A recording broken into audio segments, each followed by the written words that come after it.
Rais wa Marekani Donald Trump amesema atafanya mazungumzo na Rais wa Urusi Vladimir Putin siku ya kesho Jumanne ya Machi 18, 2025 kwa lengo la kusitisha vita vya Urusi na Ukraine, ambapo kupitia taarifa yake Trump alisema mazungumzo hayo yamepata msukumo mkubwa na anaamini kuna nafasi nzuri ya kufanikisha mpango wa kusitisha mapigano kwa siku 30, pendekezo ambalo Ukraine tayari imelikubali.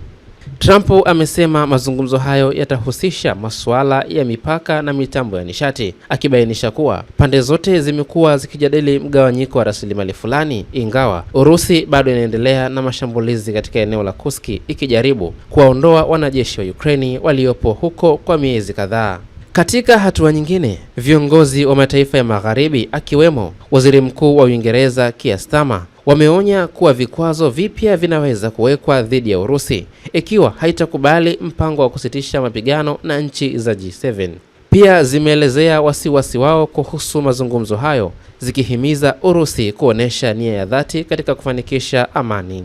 Aidha, Trump amesisitiza kuwa ana imani na mazungumzo hayo yatazaa matokeo chanya, lakini amekiri kuwa hakuna uhakika wa suluhisho la haraka. Na kupitia ujumbe wake kwenye mtandao wa kijamii, Trump amesema amemwomba Putin kuepuka kuwaua maelfu ya wanajeshi wa Ukraine waliopo katika eneo la Kursk, hatua inayoonyesha juhudi zake za kupunguza uhasama. Hii ni Sawasawa Digital, habari kiganjani mwako.